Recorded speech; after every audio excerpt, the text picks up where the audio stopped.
Is there any chance of Russia winning? Subscribe and stay up to date with geopolitics with Ask Abhijit Clips. क्या रूस इस युद्ध में सफल हो सकता है? ऐसा कोई चांस है कि नहीं? किस युद्ध में? यूक्रेन युद्ध में।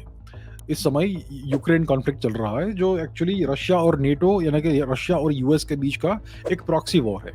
तो प्रॉक्सी कौन है? प्रॉक्सी यूक्रेन है।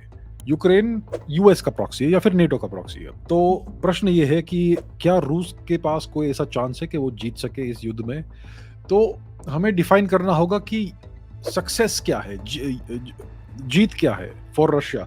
रशिया के नजरिए, रशिया के पर्सपेक्टिव से, रशिया के दृष्टिकोण से विजय क्या है?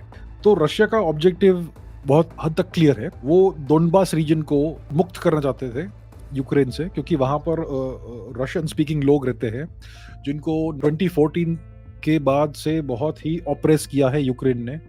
वहां पर बहुत ही बुरा सिचुएशन था, बहुत ही बुरी परिस्थिति थी। तो रशिया ने ये ऑब्जेक्टिव सफलता से ले लिया है। उन्होंने डोनबास को लिबरेट किया है यूक्रेन से। तो ये हो चुका है उनका। तो मतलब जो यूक्रेन राष्ट्र है, लेट्स चलिए मैप देखते हैं। तो ये रहा मैप, और ये है यूरोप का सबसे बड़ा राष्ट्र जो है यूक्रेन। तो उसका जो साउथ ईस्ट का जो रीजन है उसे कहते हैं डोनबास रीजन, जहां पर दोनेत्स्क और लुहांस्क है, ज़पोरिज़िया है, मारियोपोल है, एटसेट्रा एटसेट्रा एटसेट्रा, खैरसॉन भी है। तो ये जो पूरा हिस्सा है, इसको रशिया ने, रूस ने लिबरेट किया है उनके उनके पर्सपेक्टिव से फ्रॉम यूक्रेन। तो मतलब अबाउट एक चौथाई, एक पांचवा हिस्सा यूक्रेन का अभी रशिया के हाथ में है। तो ये सिचुएशन ऑलरेडी हो चुका है। लेकिन रूस ये भी चाहता है कि यूक्रेन को डीनाज़ीफाई करे। मतलब यूक्रेन में जो नाज़ी आइडियोलॉजी का इतना बड़ा इतना प्रिवेलेंट है ये आइडियोलॉजी, और ये किस लिए प्रिवेलेंट है? क्योंकि जो पॉलिटिकल क्लास है वो नाज़ी आइडियोलॉजी को फॉलो करते हैं बहुत हद तक। तो वो यूक्रेन को डीनाज़ीफाई करना चाहते हैं और यूक्रेन को डीमिलिटराइज भी करना चाहते हैं। एसेंशियली रशिया ये चाहता है कि यूक्रेन लॉन्ग टर्म में उनके लिए थ्रेट ना रहे। मतलब यूक्रेन एक न्यूट्रल राष्ट्र बन जाए और एक्चुअली प्रो रशिया राष्ट्र बन जाए। तो उसके लिए रशिया को क्या करना पड़ेगा? उनको रेजिम चेंज करना पड़ेगा कीव में। इस समय कीव में श्री ज़ेलेंस्की का राज है। श्री ज़ेलेंस्की एक अमेरिकन पपेट है, नेटो पपेट है। लोग कहते हैं कि वो ड्रग एडिक्ट है एटसेट्रा। हमारे पास कोई ऐसा एविडेंस नहीं है, लेकिन ऐसा कहा जाता है। तो रूस ये चाहेगा कि कीव में रेजिम चेंज हो, श्री ज़ेलेंस्की को एज प्रेसिडेंट निकाल दे, उनको भेज दे यूएस में, जहां पर वो करोड़पति का जीवन जिएंगे, और कीव में एक नए राष्ट्रपति आए जो प्रो रशिया हो। और बहुत सारा यूक्रेन मोस्ट लाइकली रशिया अपने कब्जे में करना चाहेगा, इफ नॉट ऑल यूक्रेन। तो ये डेफिनेशन है विजय का, सक्सेस का, रशिया के दृष्टिकोण से। तो कोई चांस है क्या रशिया के जीतने, इस युद्ध को जीतने का? मेरे पर्सपेक्टिव से रशिया का बहुत अच्छा चांस है इस युद्ध को जीतने का। आजकल में नहीं होगा, अगले सप्ताह में नहीं होगा, लेकिन कदाचित इस वर्ष में हो सकता है, या फिर नेक्स्ट 5 इयर्स में हो सकता है। इट डिपेंड्स ऑन रशिया क्या करता है। क्या वो लंबा युद्ध लड़ना चाहते हैं, या फिर वो जल्दी विजय पाना चाहते हैं? अगर उनको लंबा युद्ध लड़ना है तो जो अभी चल रहा है वो चलने देंगे।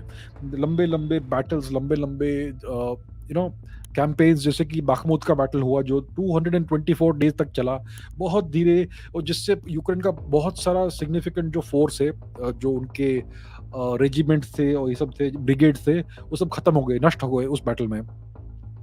तो एक तो ये ऑप्शन है कि वो बहुत लंबा लॉन्ग वॉर स्ट्रैटेजी का उपयोग करे, जिससे यूक्रेन का जितना भी मिलिट्री स्ट्रेंथ है सारा खत्म हो जाए। एक ये ऑब्जेक्टिव, ये एक ये पॉसिबिलिटी है, एक ये सिनारियो है। दूसरा सिनारियो है कि इवेंचुअली रशिया एक समय में ऐसा डिसाइड करेगा कि अब हम 2 हफ्ते में इस युद्ध को खत्म कर देंगे। तो उनके पास ये भी क्षमता है। उन्होंने आज अभी तक अपना एयरफोर्स यूज ही नहीं किया है। रशिया का बहुत ही पावरफुल एयरफोर्स है, और उन्होंने इसका बहुत कम उपयोग किया है इस युद्ध में। उन्होंने मोस्टली हेलीकॉप्टर्स का उपयोग किया है, एलिगेटर हेलीकॉप्टर्स, और थोड़े बहुत फाइटर प्लेन्स का, बहुत कम। मतलब पूरा एयरफोर्स उन्होंने रिजर्व में रखा। सो अगर वो चाहे तो यूक्रेन को नेक्स्ट 2 सप्ताह में खत्म कर सकते हैं और जीत सकते हैं, लेकिन उनका कोई स्ट्रैटेजी होगा जिसके कारण से वो लंबा युद्ध खेल रहे हैं, लॉन्ग लॉन्ग वॉर वाला स्ट्रैटेजी का उपयोग कर रहे हैं। सो आई थिंक रशिया चाहे तो जीत सकता है और चाहे तो इसको बहुत प्रोलॉन्ग कर सकता है इस वॉर को, लेकिन मेरे हिसाब से रशिया इवेंचुअली इस युद्ध में सफल होगा, क्योंकि वेस्ट के नेटो के पर्सपेक्टिव से यूक्रेन एक डिस्पोजेबल एसेट है।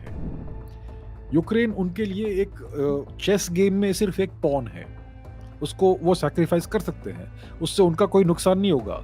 जो लोग मरेंगे वो यूक्रेनियन नागरिक होंगे, जो टेरिटरी जाएगी वो यूक्रेन की होगी, वो वेस्ट की तो होगी नहीं, वो यूएस की होगी नहीं, वो नेटो की होगी नहीं। सो यूक्रेन एक डिस्पोजेबल एसेट है उनके पर्सपेक्टिव से। तो अगर रूस पूरे के पूरे यूक्रेन को कैप्चर करता भी है तो भी ये बहुत बड़ा नुकसान नहीं होगा वेस्ट के लिए। सो अगर आप इस पर्सपेक्टिव से देखेंगे तो इतना कुछ प्रॉब्लम नहीं है रशिया को जीतने में। इवेंचुअली वो मुझे मुझे लगता है कि वो जीतेंगे इवेंचुअली, आज नहीं तो कल, कल नहीं तो नेक्स्ट ईयर या फिर नेक्स्ट 5 इयर्स में, डिपेंडिंग ऑन उनका जो क्या पॉलिसी है और क्या स्ट्रैटेजी का उपयोग करते हैं वो।